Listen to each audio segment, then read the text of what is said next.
Hello everyone. तो आज हम इस वीडियो में the Madhya Pradesh excise act 1915 का एक्ट जो है वो पढ़ने वाले हैं। तो एक्ट को पढ़ने से पहले जान लेते हैं क्या है। तो ये एक्ट नंबर 2 ऑफ 1915 है। ये एनफोर्स में कब आया था? 1 जनवरी 1959 को आया था। प्रेसिडेंशियल या गवर्नर असेंट इसमें है नहीं। इसमें टोटल सेक्शन 69 है, टोटल चैप्टर्स 9 है और 2 शेड्यूल दिए हुए हैं। और लेटेस्ट अमेंडमेंट जो आई थी, मतलब हुई है इसमें, वो एनफोर्स में आई है 14 सितंबर 2021 में। तब से ये लागू हुई है मतलब।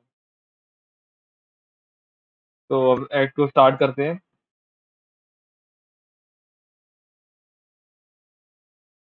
चलिए,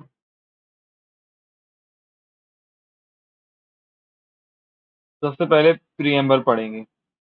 प्रीएम्बल बात करते हैं एक्ट टू कंसोलिडेट। कंसोलिडेट का मतलब होता है कि इकट्ठा करना और अमेंड करना एक्साइज लॉ जो है मध्य प्रदेश में। फिर वेयर एस लिखा है, it is expedient to consolidate and amend the law in Madhya Pradesh related to export, sorry सबसे पहले इंपोर्ट दिया है, import, export, transport, manufacture, sale, possession of intoxicating liquor and intoxicating drug, and whereas the previous sanction of the Governor General required under Section 5 of the Indian Councils Act 1892, जो कि है 55 and 56 week पे जो भी है she has obtained to passing of this act. तो इस act को पास करने के लिए इनकी परमिशन ले ली गई थी इंडियन काउंसिल एक्ट में। तो ये एक्ट क्या है? कंसोलिडेट करता है, अमेंड करता है लॉ मध्य प्रदेश में import, export, transport, manufacture, sale या पोजेशन में रखने के। पोजेशन में रखना भी मतलब जैसे घर में भी पोजेशन में रख रहा है। इंटॉक्सिकेटिंग लिकर, तो उसमें क्या क्वांटिटी वगैरह में रख सकते हैं, कितना रख सकते हैं। एंड इंटॉक्सिकेटिंग ड्रग्स जो भी हैं, उसको प्रीवियस सैंक्शन भी मिल गई है गवर्नर की, जनरल की।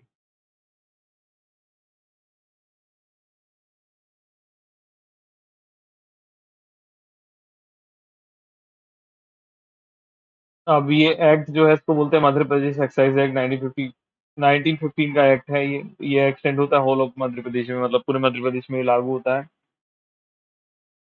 फिर यहाँ पे जो डेफिनेशन है, सब डेफिनेशन के बहुत डिटेल में नहीं जाएंगे। डेफिनेशन उन लोगों के लिए जो ये सब चीजें मैन्युफैक्चर, सेल या बनाने का काम करते हैं, और हम एक लॉ स्टूडेंट हैं, तो हम इस चीज के डिटेल में नहीं जाएंगे। सिर्फ हमें अपने एग्जाम के पर्पज से इतना इतना समझना है कि क्या क्या इसमें इंपॉर्टेंट है और किस चीज की डेफिनेशन में क्या याद रखना है।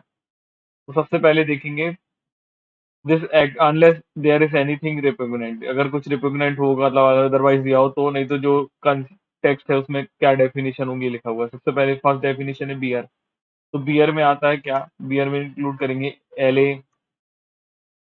फिर स्टाउट। अब स्टाउट को पता नहीं यहाँ पे क्या मतलब उसका प्रोनाउंसिएशन होगा, मुझे प्रोनाउंसिएशन भी नहीं मालूम इन सब चीजों का, आप देख लीजिएगा। पोर्टर। अब पोर्टर भी चीज एक होती है। और अदर फर्मेंटेड लिकर्स जो होते हैं, जो कि यूजुअली किससे बनाए जाते हैं? माल्ट से। तो आपको बस डेफिनेशन में याद रखना है बियर। अब सेकंड डेफिनेशन दी हुई बॉटल की। तो बॉटल्स का मतलब होता है कि for means to transfer liquor, जो कि इसका है कि फ्रॉम, मतलब एक लिकर को ट्रांसफर करने के लिए एक कास्ट से अदर वेसल में। तो उसमें जो भी है, किसी भी बॉटल, जार, फ्लैश के other similar rectangle, sorry receptable, receptacle, जो रिसेप्टेकल यहाँ पे पर्पस फॉर सेल के लिए यूज होता है, वो यहाँ पे आ जाएगा, जिसमें एरिड बॉटलिंग इसमें और रीबॉटलिंग भी आ जाएगा। तो एरिड बॉटलिंग में रीबॉटलिंग भी आ जाएगा, ये आपको याद रखना है। सिर्फ ये डेफिनेशन याद रखने के लिए पर्पस की है, समझने ऐसा इसमें कुछ ज्यादा है नहीं। फिर अथॉरिटी, जो चीफ रेवेन्यू अथॉरिटी कौन सी होगी? तो जो कि डिक्लेयर्ड बाय सेंट्रल गवर्नमेंट के द्वारा होगी। मतलब चीफ रेवेन्यू अथॉरिटी किसको बोलेंगे? तो एक अथॉरिटी जो कि declared by the state government होगी, बस उसको हम यहाँ पे चीफ रेवेन्यू अथॉरिटी बोलते हैं। अब यहाँ पे इसके बाद डेफिनेशन है कॉमन ड्रिंकिंग हाउस। तो कॉमन ड्रिंकिंग हाउस का मतलब क्या होता है? तो ये प्लेस होती है, means a place where the drinking of liquor is allowed. तो जहाँ पे लिकर का ड्रिंकिंग करना अलाउ होता है, और किस चीज के लिए? प्रॉफिट के लिए या गेन के लिए।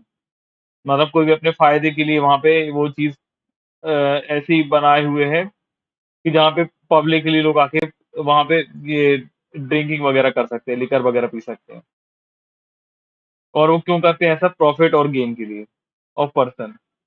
अब इसमें पर्सन ओविंग जो मतलब जो वहाँ पे ओन की है उस चीज को, ऑक्यूपाई की है, मतलब जिसके पास वो चीज है और यूज कर रहा है, या तो और कीपिंग और हैविंग केयर ऑफ मैनेजमेंट और कंट्रोल ऑफ सच प्लेस है, वेदर बाय पे ऑफ चार्ज, या तो उसको चार्ज के थ्रू मिली है या फिर बाय यूज ऑफ प्लेस और फॉर ड्रिंकिंग फैसिलिटीज प्रोवाइडेड और अदरवाइज हाउस एवर।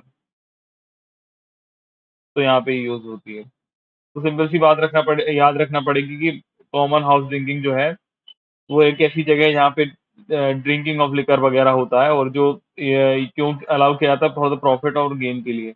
और किसके द्वारा? तो पर्सन जिसके जिसके ओन मतलब जिसने ओविंग की हुई है वो जगह, जिसने ऑक्यूपाई की है, जो यूज करता है, जिसके पोजेशन में है, और जिसकी केयर एंड मैनेजमेंट में कंट्रोल में वो प्लेस है, या तो चार्ज के थ्रू या तो यूज करने के लिए।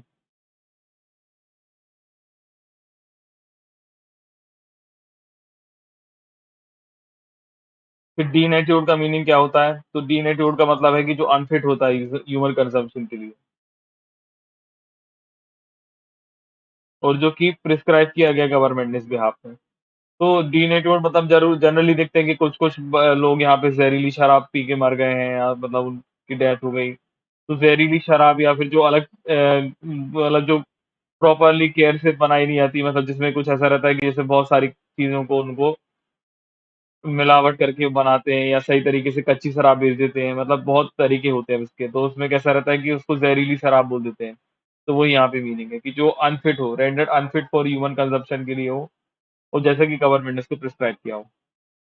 तो ये भी सिर्फ समझने का नहीं है, याद करने की चीज है कि अनफिट को फॉर ह्यूमन कंजम्पशन हो तो यहाँ पे इंक्लूड हो जाता है।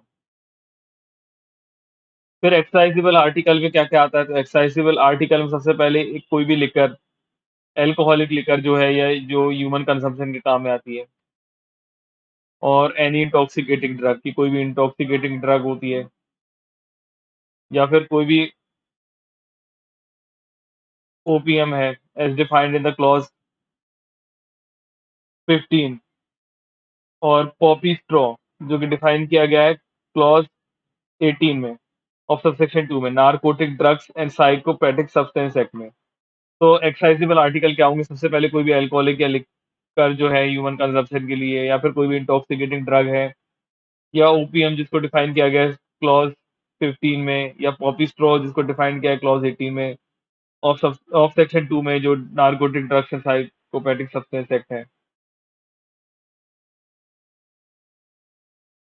फिर इसमें excise duty and countervailing duties बताया हुआ है। तो उसका मतलब है कि कोई भी एक्साइज ड्यूटी या countervailing duties as may be mentioned in the entry 51। Entry 51 जो है कॉन्स्टिट्यूशन के, उसमें लिस्ट सेकंड और सेवन शेड्यूल में दी हुई है। मतलब सेवन शेड्यूल आपको पता होगा कि कॉन्स्टिट्यूशन में तीन लिस्ट बताई गई हैं। लिस्ट वन होती है यूनियन लिस्ट, इसमें केवल यूनियन गवर्नमेंट लॉ बना सकती है, सेंट्रल गवर्नमेंट। मतलब लिस्ट टू होती है इसमें स्टेट गवर्नमेंट, और लिस्ट थ्री जो होती है वो कॉन्करेंट होती है, इसमें दोनों सरकारें बना सकती हैं। तो यहाँ पे एक्साइज ड्यूटी और काउंटर बिलिंग ड्यूटी का क्या मतलब है? तो यहाँ पे इसका मतलब है कि काउंटर बिलिंग ड्यूटी जो है, जो कि मेंशन की है एंट्री 51 ऑफ लिस्ट टू में, सेवन शेड्यूल ऑफ कॉन्स्टिट्यूशन में।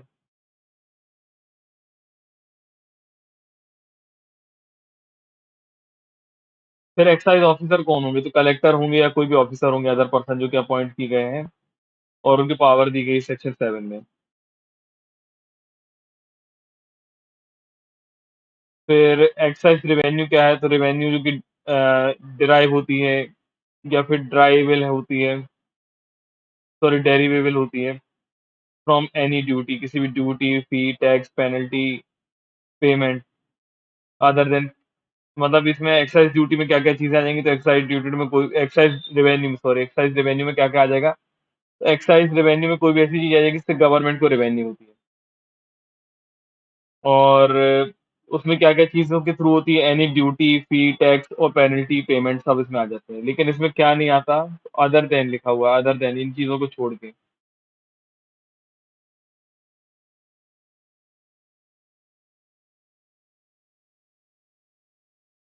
तो उसमें जो कि फाइन इम्पोज किया जाता है कोर्ट ऑफ लॉ के द्वारा, वो यहाँ पे नहीं आता, बस बाकी सारी चीजें यहाँ पे आ जाती हैं। और confiscation imposed or order or agreed to under the provision of this act. और any other law for the timing in force related to liquor or intoxicating drugs। तो यहाँ पे सारी चीजें आपको याद रखना है कि जो भी duty, fee, tax, penalty, payment जिसके थ्रू गवर्नमेंट को एक्साइज रेवेन्यू मिल रहा है, तो वो चीजें यहाँ पे आ जाती है। लेकिन अगर कोर्ट के ऑर्डर, अगर कोर्ट ने अगर कोई फाइन वगैरह इम्पोज किया तो वो उस चीज में नहीं आता है। और जो कि कन्फिस्केशन इम्पोज किया आता है ऑर्डर और अग्रीड करके इस प्रोविजंस ऑफ इस एक्ट में या फिर किसी अदर लॉ में, तो वो भी इस चीज में कवर हो जाती है। फिर एक्सपोर्ट का क्या मीन्स होता है, तो एक्सपोर्ट का मीन्स होता है कहीं भी बाहर भेजना। लेकिन एक्ट के सिनेरियो में क्या लिखा है, means to take out of state.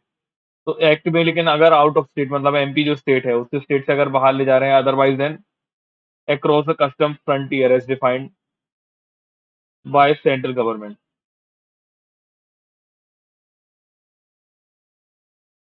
तो एक्सपोर्ट का मतलब होता है कि आउट ऑफ स्टेट ले जाना, लेकिन otherwise than access, sorry otherwise than across of custom frontier से अलग, जो कि डिफाइन किया गया सेंट्रल गवर्नमेंट के द्वारा।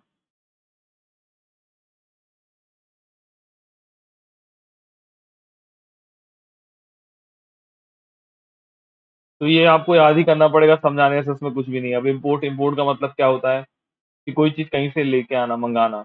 लेकिन एक्ट के सिनेरियो से पढ़ना पड़ेगा, मैं वापस से वही बात बताऊंगा। तो अगर ये बात है कि एक्ट में क्या लिखा हुआ है, ये इंपॉर्टेंट होता है। तो except in phrase import to India, import to India छोड़ के कोई भी मीन्स जिससे किसी भी तरीके का means to bring in the state, किसी भी तरीके से स्टेट में कुछ भी लाना। अब इसमें भी otherwise than across a custom frontier, जो कि डिफाइंड है section, sorry defined by the central government है, उसको छोड़ के तो यहाँ पे आ जाता है। फिर इंटॉक्सिकेंट का मीनिंग क्या होता है, तो इंटॉक्सिकेंट मीन्स एनी लिक्वर और इंटॉक्सिकेटिंग ड्रग। तो इंटॉक्सिकेंट को क्या बोलेंगे, कोई भी लिक्वर है या इंटॉक्सिकेटिंग ड्रग है तो उसको इंटॉक्सिकेंट बोल देंगे।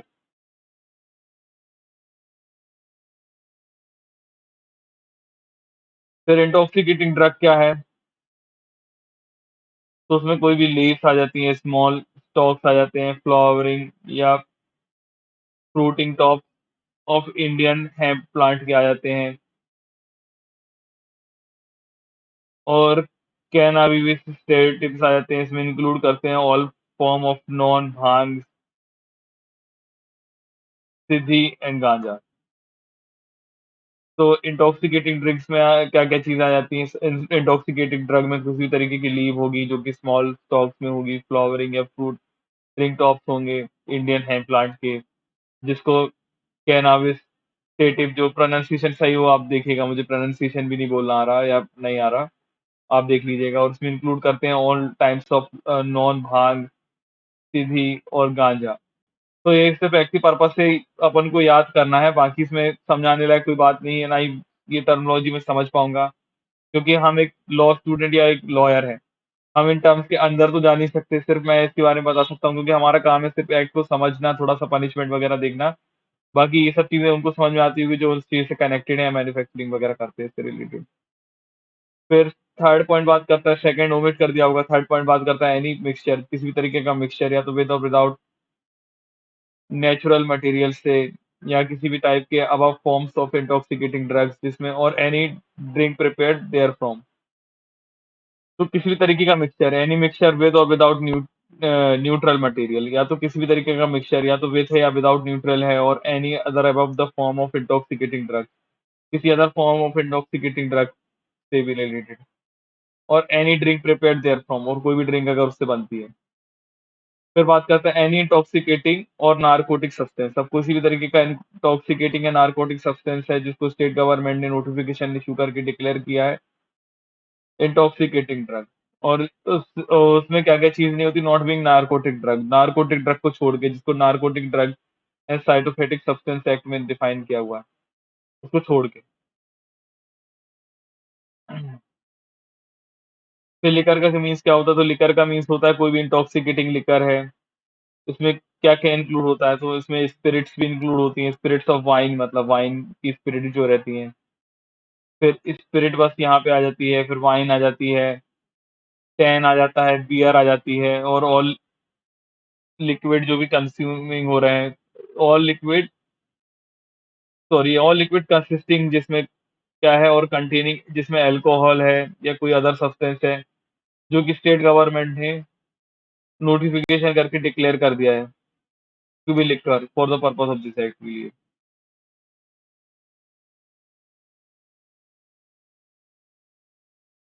फिर मैन्युफैक्चर का मतलब होता है इसमें किसी भी तरीके का एवरी प्रोसेस, तो कोई भी प्रोसेस या तो वो नेचुरल होगा या आर्टिफिशियल होगा, जिसमें इंटॉक्सिकेंट जो है वो प्रोड्यूस किया जाती है या प्रिपेयर की जाती है। और इसमें ऑल्सो क्या हो जाएगा, रीडिस्टिलेशन, तो रीडिस्टिलेशन भी हो जाएगा, मतलब डिस्टिलाइजेशन हम देखते हैं ना, जिससे बारिश का पानी वगैरह करते हैं तो वो डिस्टिल वाटर होता है, तो रीडिस्टिलाइजेशन होता है। या एवरी प्रोसेस, या कोई भी प्रोसेस हो गया जिससे फॉर रेक्टिफिकेशन, फ्लेवरिंग, ब्लेंडिंग और कलरिंग ऑफ लिकर। तो लिकर वगैरह के किसी भी तरीके से अगर फ्लेवर, ब्लेंडिंग या कलर वगैरह कर रहे हैं लिकर को, या उसका डी डिस्टिलाइजेशन कर रहे हैं, या नेचुरल तरीके से, आर्टिफिशियल तरीके से, या उसको प्रोड्यूस या प्रिपेयर किया जा रहा है, तो मैन्युफैक्चर प्रोसेस में वो आ जाता है।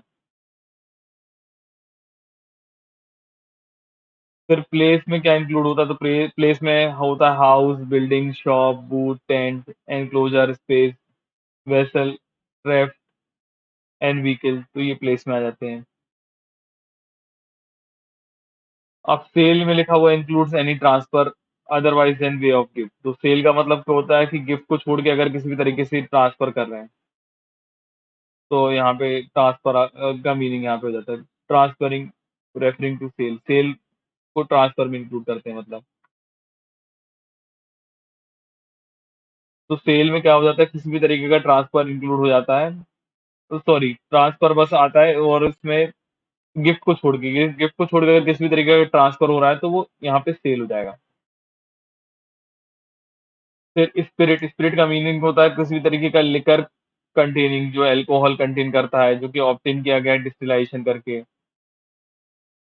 वेदर इट इज डिवेनेट्योर्ड और नॉट। तो स्पिरिट का मतलब होगा कि किसी भी तरीके का लिकर, जो मतलब किसी भी तरीके का लिक्वर, लिकर जिसमें कंटेन होता है अल्कोहल, और जो कि ऑब्टेन किया जाता है किसके थ्रू, डिस्टिलाइजेशन के थ्रू। वेदर इट इज डीनेट्योर्ड और नॉट, इससे फर्क नहीं पड़ता कि वो जहरीला है या नहीं, मतलब डीनेट्योर्ड मतलब हमने देखा था ना कि जहरीली चीज।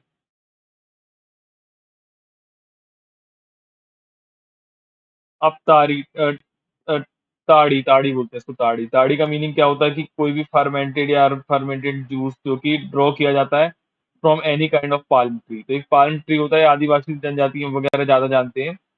तो यहाँ पे मैं एक बार गुजरात में गया था, पावागढ़, वहाँ पे एक मंदिर है, तो वहाँ पे ये ताड़ी का बहुत ज्यादा चलन चलता है। लेकिन ताड़ी भी एक क्या है, नशीला पदार्थ होता है, मतलब ताड़ी अगर जनरली पीते हैं तो जैसे भांग पीने के बाद जैसे होली में नशा वगैरह चढ़ जाता है, वैसे इसमें ताड़ी में भी मानते हैं कि नशा वगैरह होता है थोड़ा। तो आदिवासी जनजातियां जो हैं, वो उनको ज्यादा इसके बारे में पता होगा, जैसे धार और झाबुआ जो एमपी के दो जिले आते हैं, वहाँ पे भेल और भुलाला जाती रहती है, तो उनके यहाँ पे ये चीजों का थोड़ा चलन चलता है। तो इसमें क्या होगा, लेकिन हमें तारीख यहाँ पे डेफिनेशन याद रखना है, तो यहाँ पे फर्मेंटेड या अनफर्मेंटेड जूस जो कि ड्रॉ किया जाता है from any kind of palm tree से, तो यहाँ पे आ जाता है। तो ट्रांसपोर्ट का मतलब क्या होता है कि मूव करना है एक प्लेस से दूसरे प्लेस में विद इन स्टेट।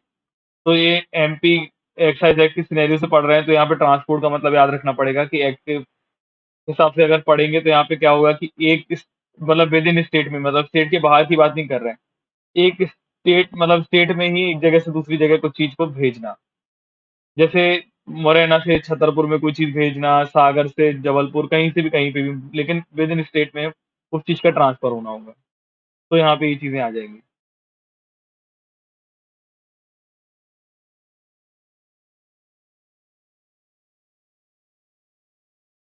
फिर सेक्शन 4 जो है इसको ओमिट सॉरी इसको अमेंड कर दिया गया है, तो अमेंडेड वाला सेक्शन ही हम पढ़ते हैं, क्योंकि इसको पुराना वाले पढ़ के अब क्या, पुराने वाले को पढ़ के क्या फायदा। और मैं बता देता हूँ अमेंड कुछ नहीं हुआ, यहाँ पे एक चीज है कि हेरिटेज लिकर ही जोड़ दिया गया है, और यहाँ पे एनी पोर्शन देयर ऑफ जो था वो हटा दिया है। फिर भी मैं लेटेस्ट वाला आपको पढ़वा देता हूँ, मतलब लेटेस्ट वाला आपको बता देता हूँ, दिखा देता हूँ। तो यहाँ पे कर दिया है power to declare country liquor, foreign liquor और हेरिटेज लिकर। तो हेरिटेज लिकर जो है यहाँ पे अब ऐड कर दिया गया है, आप याद रखिएगा। और for the purpose of this act any part there of the state government में बाय नोटिफिकेशन करके क्या करेगी, declare what shall be deem to be country liquor, foreign liquor and heritage liquor. तो यहाँ पे ये अमेंड होके ये चेंज कर दिया गया यहाँ पे।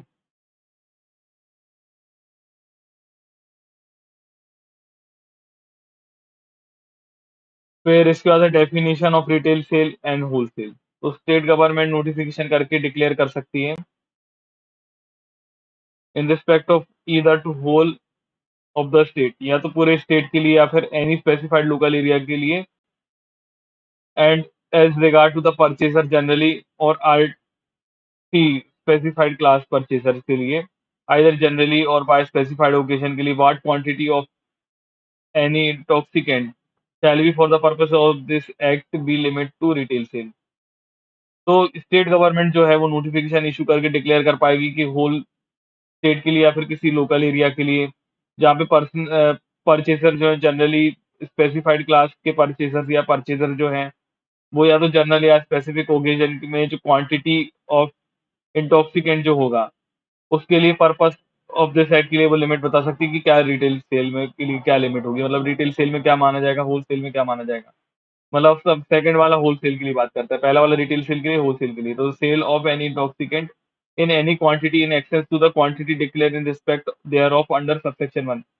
तो जो इसमें यहाँ पे ये बताया हुआ है कि अगर सबसेक्शन 1 में जो क्वांटिटी बता दी है उसके अलावा कोई उससे ज्यादा क्वांटिटी में यूज करता है, मतलब एक्सेस इन द क्वांटिटी जो कि डिक्लेयर की गई है सबसेक्शन 1 में, तो उसको हम होलसेल मान लेंगे। मतलब यहाँ पे रिटेल सेल के बारे में बता दिया कि ये रिटेल सेल है।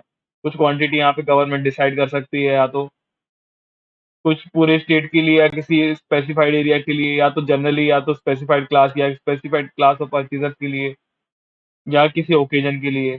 तो वो क्वांटिटी को क्या बता देगी कि ये रिटेल सेल है, और उससे ज़्यादा अगर होगा तो ये होलसेल हो जाएगा। ठीक है? सिंपल सी बात है।